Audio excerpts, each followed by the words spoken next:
People. Que pasa, suck, say what they do.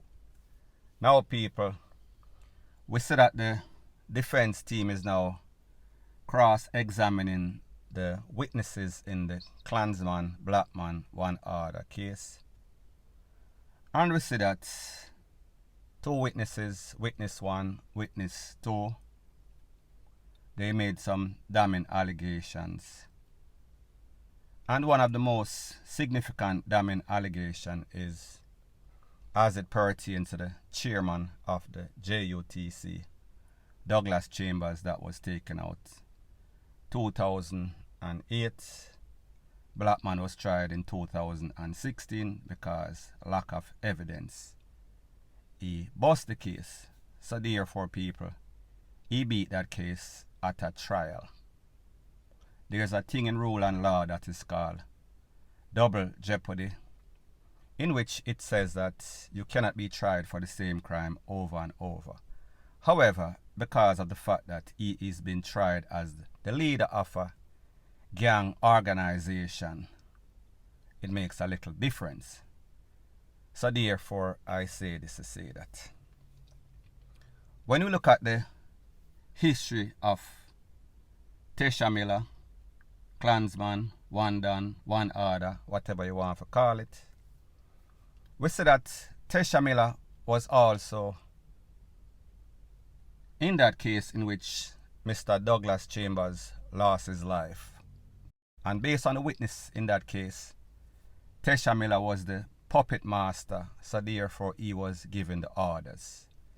Based on the witness, he said that Tesha Miller sent Blackman and Bucky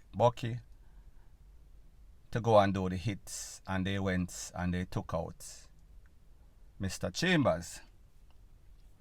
Tesha Miller was given 38 years. He was sentenced on January 9th of 2020, if I am correct.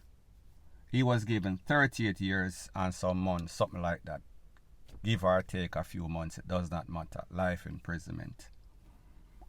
Now, people, in that case, Mr. Miller gave an unsworn testimony or statement, meaning that he read, he could not be cross-examined by the prosecution, so therefore, it makes it a less credible testimony.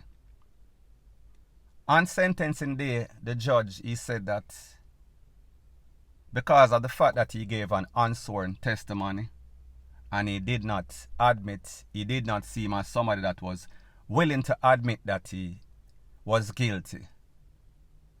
So therefore, he got more sentence. The next thing is that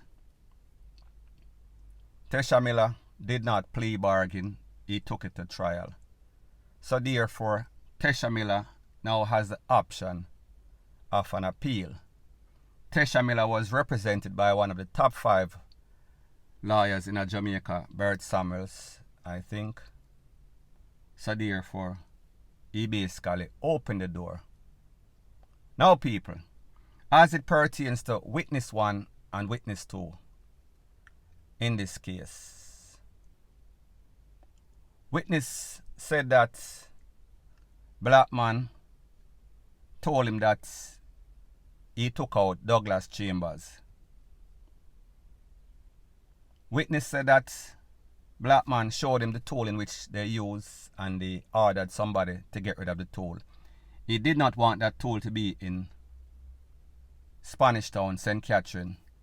So therefore it was sold in Clarendon, I think, not 100% sure.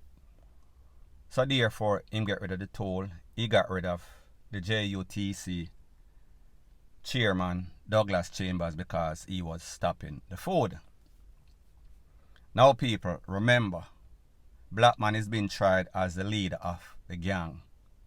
So Blackman in this case would be the puppet master, the one that was given the order. Now, people, I was not at the trial. I was not there. However, when you give a testimony, when you give statement in a court, you have to be consistent. you have to be consistent in what is already out there in the public sphere, in the court records, meaning that if this witness in the Tesha Miller trial said that Tesha Miller gave the order to Blackman and Bucky, therefore, how is it that Mr. not Mr. in the sense of respect, I am speaking about Andre Blackman Bryan, how is it that now he is the person who is giving out these orders? How is it that he failed to mention, or the witness failed to mention, that he was sent by Tesha Miller? Now people, remember, two of these witnesses in this case, in these cases, Tesha Miller's case and this man's case, Blackman's case. One, in the Tesha Miller case, he said that he was in the gang from he was 13. At the time in which he testified, he was 29, so therefore 13 from 29 means 16. He was in the thing for 16 years, right? He also said that he lost 13 family members at the hands of the gangs. He also said that the reason that he is testifying is because he wants Jamaica to be a better place. However, people, the truth and the fact is that he was trying to save his skin, and whether his intentions are good and work out for the best of Jamaica, because we need informants in cases like these, because that is the only way that we're going to solve our present crime situation, gang situation in Jamaica. So therefore, I am not taking away credit from the witness. I am just comparing the witnesses. I will speak about the witness in the Blackman case later on in this video. So people, like me say, don't get it twisted, don't get it misconstrued. This man, the witnesses, both witnesses in this case, they made some damning allegation. However, all of the allegations are not consistent. Now what happens with inconsistency in court is that it could cause the court to throw out, meaning that the judge, the presiding judge, to throw out the case because they must say, hold on a minute. The record of Tesha Miller's case reflects something different. This witness in which the jury or the judge deemed to be credible because they got a convincing conviction. Now this man is saying something close enough, but no cigar, meaning that it is not perfect. It is not 100%. There is some sort of shakiness to what he is saying. So therefore, I am saying that this judge in this case now, Blackman case, he could compare the records, the court records of what was said by that witness in a Tesha Miller case compared to what this witness is saying. However, people, the truth and the fact is that, like I said, this case is not just about the takeaway of Douglas Chambers. This case is about the whole gang affair, gang affiliation, gang lifestyle as it pertains to Klansman, one order, one done, whatever you want to call it, all sorts of name. So the judge might want to know, when did this gang split? When was the separation? And who was taking order from who at what time? So therefore, that is going to play a very important role. Now people, when we look at the difference in the witness in the Tesha Miller case versus the witness in the Blackman case, went into the gang, 13-year-old, wasn't it 16 years? That means he know the people. He lost 13 family members, so therefore he had a motive to testify for revenge, because we know say gangsters, them like revenge, them like reprisal. So therefore he got a conviction, so that makes him credible. In this case, it is yet to be determined. However, some inconsistencies. However, one thing that I know about court system, not only Jamaica, overseas, a lot of times, because of the circumstances of what is going on in the country, the witness, even though he is supposed to be objective, unbiased, they have some sort of unbiasedness because directly or indirectly they are affected. So therefore, it is not important whether the testimony is consistent or inconsistent. It is the overall thing. So people, me just say, that is a possibility of what can happen in court as it pertains to these witnesses, as it pertains to the decision of the judge in this trial.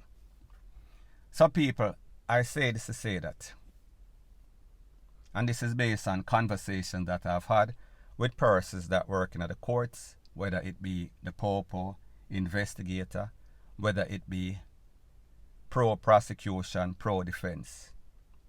Most cases are lost in Jamaica court system because of the police, detective, investigator, and even worse, the witnesses. Whether the witness statement or testimony is inconsistent or the witness just don't show up none at all if the witness got lost by some unforeseen circumstances. So I just say, don't feel as if everything is okie-dory as it pertains to the prosecution, because all we've heard so far is the prosecution side. So therefore, whenever the defense talk, I am sure that if they are competent lawyers, and most of these lawyers in this case, I think, are free lawyers, so therefore, you get what you pay for. Don't know how competent they are, don't know these lawyers individually, but me just say, top lawyer brings top result, especially if you are a defendant, a suspect. Now people, as it pertains to this witness in this last case, as a Blackman case, he said himself he is a known Don. Him run off a certain era, did not mention specifically. He said that he does not have a clean record. His record is checkered. However, people, when we look at the fact and we compare the two witnesses, or the witness in the Tesha Miller case versus the witnesses in this case, we see one already got conviction, one was very successful.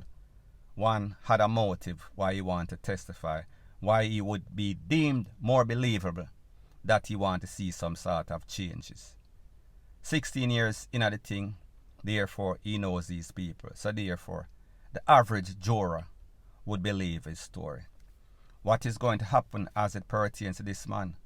Ex-gangster, ex-Don, trying to save his soul, trying to save his life, trying for time reduction or no sorts of sentence none at all, trying for a better lifestyle in some better country than Jamaica. What do you think? What is his ulterior motive? What is his motive? People, I just say, don't be surprised if we see Tesha Miller's lawyer, meaning Bert Samuels, call up an appeal, which I am sure he has filed an appeal. However, people, this man could be a scholar, put Blackman in a jail and take out Tesha Miller. So in other words, I swap out one gangster for the next one, and then the cycle continues. However, people, hopefully that won't be the case. But me just say, don't be surprised if poof, Tesha Miller is out again, Tesha Miller is free again, because we see it seems as if Tesha Miller is represented by some sort of cult pastor like Kevin Smith, some sort of Obia man or something like that, because he keeps beating the system. However, people, just like John Gotti in America, we saw that he beat them. However, one thing we know about the system, it never stops. It is relentless. It is going to catch you high or low. So even if you beat them 100 times, once them get you that one good time, that is it. You are going to face the rest of your natural life in the big yard. And people, truth be told, none of these persons are choir boys. None of them are innocent. All of them are evil. All of them are monsters. So don't get it twisted. I know that because a lot of you guys are brainwashed and people telling all sorts of things. What I deal with facts, not gimmicks, not over sensationalization, only facts and evidence. I am from the show me state. You can't just tell me, here say it can't work in a court, and it don't work right here. So therefore, me deal with facts, evidence, videos, audio, pictures. That is it. Nothing else, nothing more. Point blank and period. So anyways, people, that is my views on the whole thing as it pertains to that. And like me say, it is just my views and opinion. It is not the gospel. Your views and opinion can be respectfully different from mine. But let me know what you think in the comment section. Bless up.